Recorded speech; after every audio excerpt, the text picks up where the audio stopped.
मध्ये चर्चा होत असताना आम्ही मुख्यमंत्र्यांच्या भाषणामध्ये कुठलाही व्यत्यय न आणता सरकारची भूमिका आम्हाला सर्वांना उत्सुकता होती की 24 तारखेच्या आत मराठा आरक्षणासंदर्भामध्ये राज्य सरकार मुख्यमंत्र्यांच्या माध्यमातून आपली भूमिका त्या ठिकाणी आरक्षण देण्याविषयी काहीतरी भूमिका स्पष्ट घेतील अशा प्रकारची अपेक्षा होती।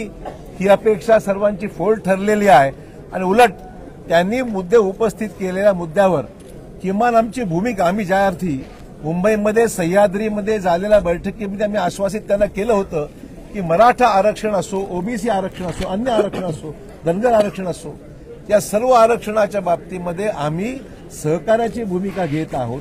कुठलाही पक्षपात त्याच्यामध्ये नसून आमची भूमिका आहे की आरक्षण मिळाले पाहिजे। ही व्यापक भूमिका घेऊन आम्हाला अपेक्षा होती की सभागृहात सुद्धा त्यांनी मुद्दे उपस्थित केले असताना त्यावर आम्हाला काही आमची भूमिका मांडायची होती, पण त्या ठिकाणी सरकारने आमचं म्हणणं ऐकून घेतलं नाही, मुस्काटदाबी करण्याचं काम केलं। विरोधी पक्षाला आम्हाला आमची तिथे जे काही विचारणा करायची होती ती विचारण्यापासून आम्हाला रोखलं गेलं। स्पीकरनी सुद्धा याच्यात पक्षपात केला स्पष्ट म्हणणं आहे आणि आम्हाला त्या ठिकाणी मराठा समाजाविषयी किंवा अन्य ओबीसींच्या बाबतीमध्ये सुद्धा जे विषय समोर आले त्या बाबतीमध्ये विचारणा करायची गरज होती आणि ते अपेक्षित होतं की लोकशाहीमध्ये खऱ्या अर्थाने विरोधकांना सुद्धा बोलण्याची संधी दिल्या गेली पाहिजे। परंतु त्यांनी एकीकडे म्हणायचं आम्ही टीका करत नाही, तुमच्यावर काही बोलत नाही, पण जे मुख्यमंत्री त्यावेळेस राज्याच्या मराठा उपसमितीमध्ये सदस्य होते त्यांच्या काळामध्ये अनेक निर्णय ते सुद्धा त्याच्यामध्ये पार्टी होते, त्याच्यामध्ये त्यांनी त्या निर्णयामध्ये त्यांचा सुद्धा सहभाग होता हे त्यांना नाकारता येणार नाही। आज त्यांनी कुठलीही कालमर्यादा ह्याच्यामध्ये दिलेली नाहीये, जे काही झालेलं आहे त्याच्यामध्ये कुठली कालमर्यादा स्पष्ट केलेली नाहीये। क्युरेटिव्ह पिटिशनचा आधार घेऊन आता मला सांगा, क्युरेटिव्ह पिटिशनला इन चेंबर 6 डिसेंबरला त्या ठिकाणी त्यांचं आर्ग्युमेंट झालं।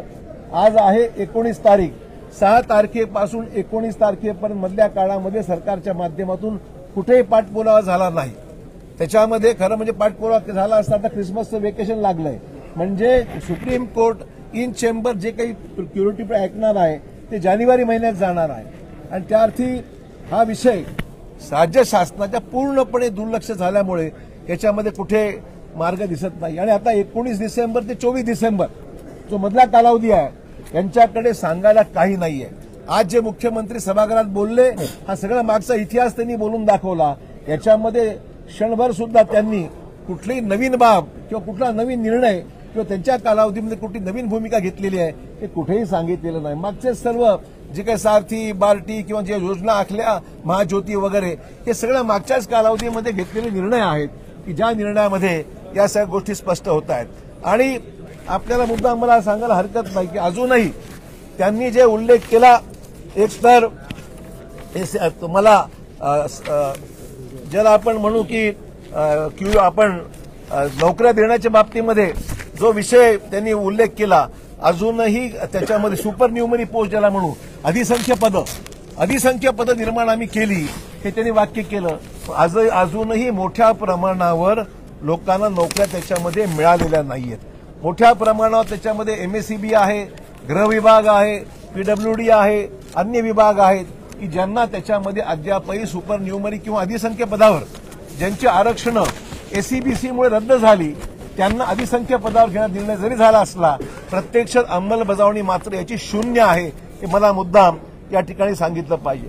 आणि त्यांनी बोलता बोलता हे सांगितलं की मागच्या सरकार त्याच्यात कमी पडलं, मला हे सांगितलं पाहिजे। आज ज्या वकिलाचा उल्लेख त्यांनी आता केला, मग ते पटवाली असतील, मुकुल रोहतगी असतील किंवा अन्य जे काही वकिलांचा उल्लेख केला, ही सर्व वकिलं ही त्यांच्या काळात लावल्या गेली होती, त्यांना आम्ही पुन्हा त्यांना काम दिलं। आजही जे काही पुढे सुरू होत आहे क्युरेटिव्ह पिटिशन नंतरचा जो भाग आहे सुप्रीम कोर्टात तेच गेले, तेच वकील आजही आहेत। त्यामुळे हे फक्त राजकीय स्टंटबाजी सुरू आहे आणि खऱ्या अर्थाने जरांगे पाटलांचा जो प्रयत्न सुरू आहे त्या प्रयत्नाच्या मध्ये यांनी सकारात्मक भूमिका बाहेर आश्वासन दिलं होतं, एक तर केसेस मागे घेऊ म्हणून सांगितलं होतं त्याचाही कुठे उल्लेख नाही। मंत्री त्या ठिकाणी सराटीला जाऊन आले, त्या ठिकाणी आश्वासन दिलं की आम्ही त्यांच्या केसेस परत घेऊ, मंत्री महोदयाने कबूल केलं, पण आज त्याचा साधा उल्लेख सुद्धा आजच्या भाषणामध्ये मुख्यमंत्र्यांनी कुठेही केलेला नाहीये। त्यामुळे हे सगळं बोलाचीच कडी आणि बोलाचाच भात मराठा समाजाला ओबीसी समाजावर अन्याय करण्याचं काम यांचं अद्याप सुरू आहे आणि जानेवारी फेब्रुवारीपर्यंत हा विषय पुढे न्यायचा आणि नंतर आचारसंहिता लागली आणि इलेक्शन लागले म्हणून पुन्हा लोकांना गाजर दाखवण्याचं काम या निमित्ताने होणार आहे. आणि म्हणून सरकारच्या आम्ही सर्वांनी निषेध केला आणि सर्व विरोधी पक्ष आज वॉकआउट करून बाहेर पडलेला आहे.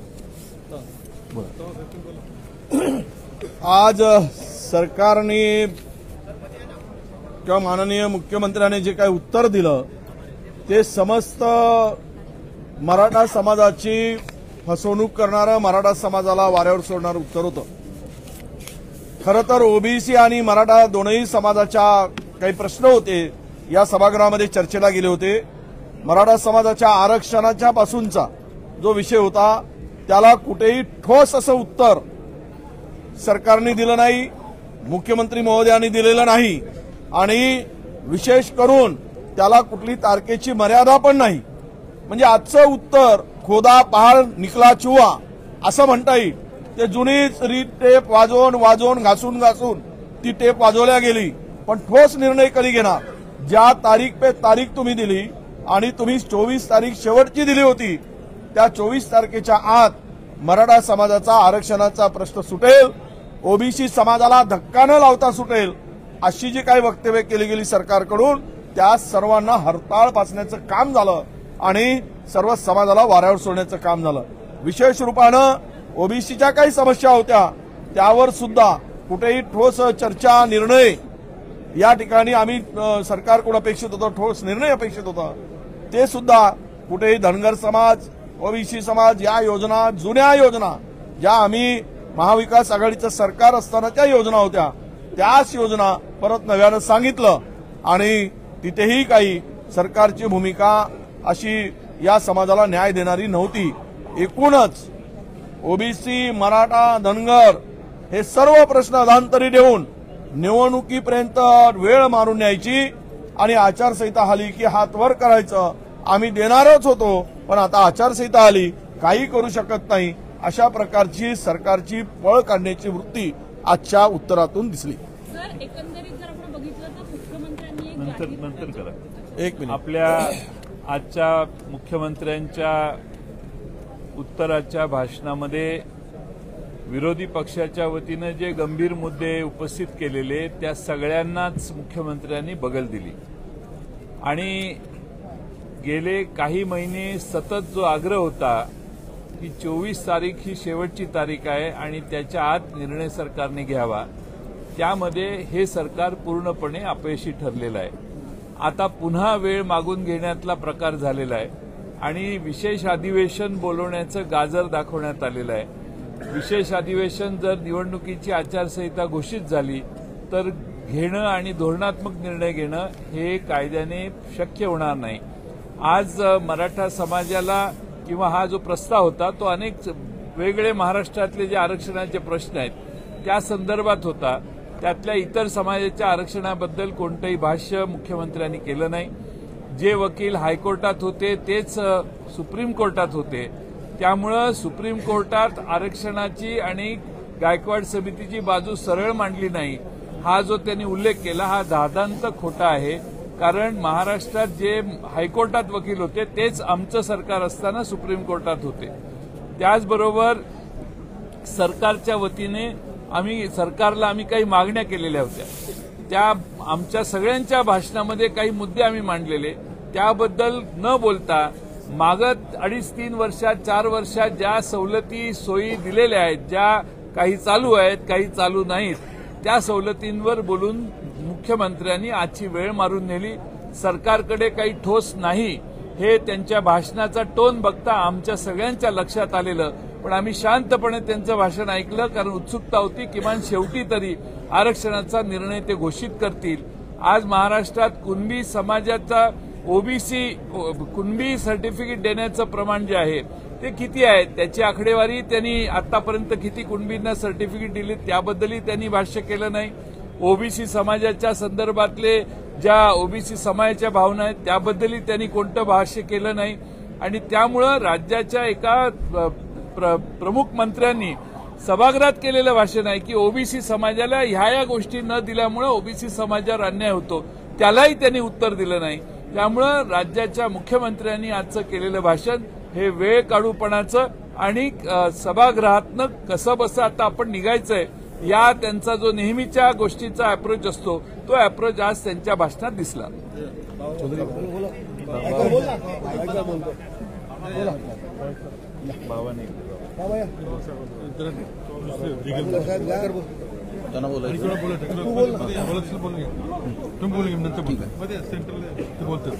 प्रामुख्याने मराठा समाजाला आरक्षण द्यावं या संदर्भामध्ये सभागृहामध्ये गेले 2 दिवस चर्चा चालू होती.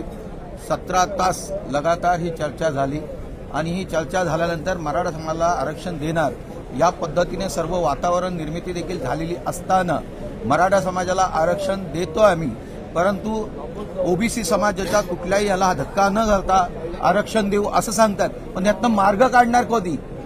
आणि याच्यावरतीच आम्हाला अपेक्षा होती की आज माननीय मुख्यमंत्री याच्यावरती मार्ग देतील आणि तो मार्ग निघून जाईल आणि सर्वांचं योग्य तऱ्हेने होईल. मराठा समाजाला आरक्षण मिळेल, ओबीसी समाजाला धक्का लागणार नाही अशी अपेक्षा असताना हे मार्गच काढत नाहीये. आणि जी काही भाषणं झाली ती फक्त कातडी बचावच्या धोरणातनं झालेली आहे आणि त्यामुळे कुठेतरी सर्वांची दिशाभूल करायची आणि त्यातनं पळ काढायचं, बाहेर मोठमोठी आश्वासनं द्यायची आणि सर्वांच्या तोंडाला पानं आज मुख्यमंत्र्यांनी पोचलेली आहे.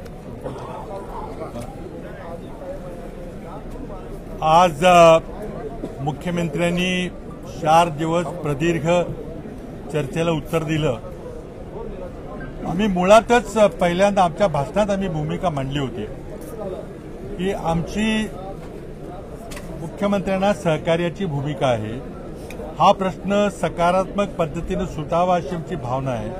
त्यामुळं विरोधी पक्षाचा प्रत्येक सदस्य आजही मुख्यमंत्र्यांना आणि सरकारला हा प्रश्न सोडवण्यामध्ये सहकार्य करण्याच्या भावनेनी त्या चर्चेमध्ये आम्ही भाग घेतला. मुख्यमंत्र्यांच्या उत्तरानं अनेक संभ्रम निर्माण झालेले आहेत आणि त्यावर आम्ही काही प्रश्न विचारून काहीतरी त्यातून उकल करायचा प्रश्न केला असताना आम्हाला काही तिथं प्रश्न विचारून दिले गेले नाही. मी फक्त काहीतरी कायदेशीर बाबीवर 2-3 बोलणार आहे. मुख्यमंत्र्यांनी पहिल्यांदा ओबीसी आरक्षणाला धक्का न लावता हा शब्दप्रयोग अनेक वेळेला वापरला. पण पहिला त्यांचा मुद्दा होता की मराठा समाजाला आम्ही मोठ्या प्रमाणात कुणबी प्रमाणपत्र देतोय. तर शिंदे समितीचा दुसरा अहवाल मिळालेला आहे आणि त्या अहवालामध्ये मराठा समाजाच्या कुणबी नोंदी किती सापडलेल्या आहेत त्याचा आकडा माध्यमातून प्रकाशित झालेला आहे. मुख्यमंत्र्यांनी काही सांगितलं नाही. तो कित्येक लाख नोंदी सापडलेल्या आहेत अशी एक भूमिका आहे. ते उद्या किंवा परवा ते अहवाल सभागृहामध्ये ठेवतील आणि त्यावर आपल्याला ती बाजू स्पष्ट होईल. त्यामुळे त्यांचा पहिला जो मुद्दा हा प्रश्न सोडवायचा आहे तो ओबीसी ते कुणबी प्रमाणपत्र देण्याचा आहे. दुसरा मुद्दा त्यांनी सांगितला की सुप्रीम कोर्टामध्ये लढाई चाललेली आहे आणि तिथे क्युरेटिव्ह पिटिशन आम्ही दाखल केलेलं आहे. तर त्या दुसऱ्या मुद्द्यावर मला बोलायचं आहे की क्युरेटिव्ह पिटिशन एक मृगजळ आहे. क्युरेटिव्ह पिटिशन हा घटनात्मक तरतूद नाही. सुप्रीम कोर्टानं निर्णय दिल्यानंतर घटनेच्या 137व्या कलमाप्रमाणे पुनरावलोकन याचिका म्हणजे रिव्ह्यू पिटिशनचा अधिकार घटनेमध्ये नमूद आहे. तो रिव्ह्यू पिटिशन आपला अपयशी ठरलेला आहे. त्यानंतर सुप्रीम कोर्टाने एका निवाड्यामध्ये रिव्ह्यू पिटिशन नंतर क्युरेटिव्ह पिटिशन करता येईल असं एका सुप्रीम कोर्टाच्या निवाड्यामध्ये म्हटलेलं आहे. ती घटनात्मक तरतूद नाही. त्या क्युरेटिव्ह पिटिशनमध्ये फक्त मागच्या न्यायाधीशांनी काही चूक केली असेल ती चूक दुरुस्त करता येते आणि बहुतेक क्युरेटिव्ह पिटिशनमध्ये नव्या गोष्टी आपल्याला काही तिथं सादर करता येत नाहीत. त्यामुळे क्युरेटिव्ह पिटिशनमुळे 2018चा कायदा हा जिवंत होईल हे मृगजळ कृपा करून कोणी दाखवू नका. त्यामुळे क्युरेटिव्ह पिटिशन सोडून आता आपण काय करणार आहोत तर त्याकरता मुख्यमंत्र्यांनी तिसरा मार्ग सुचवलेला आहे की फेब्रुवारीमध्ये एक विशेष अधिवेशन घेऊन वेगळा कायदा केला जाईल. आता त्यामध्ये माझं म्हणणं असं आहे की वेगळा कायदा करताना तुम्ही 50% मर्यादा ओलांडणार आहे का? जी 50% मर्यादा ओलांडता येणार नाही असं सुप्रीम कोर्टाने आपल्या निर्णयामध्ये म्हटलेलं आहे. त्यांनी गायकवाड आयोगाला अवैध ठरलेला आहे गायकवाड आयोगानं मराठा समाज मागासलेला आहे हे दाखवण्यामध्ये त्याला अपयश आलेलं आहे.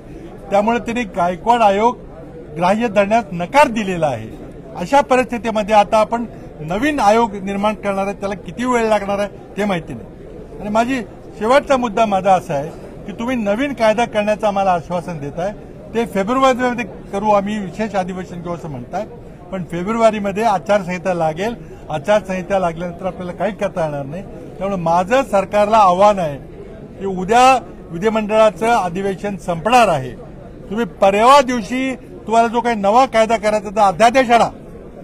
अध्यादेशचा कायदा असतो, तो अध्यादेश तुम्ही 6 महिन्यामध्ये पारित करा आणि परवा दिवशीपासून नव्या कायद्याप्रमाणे मराठा समाजाला आरक्षण द्या.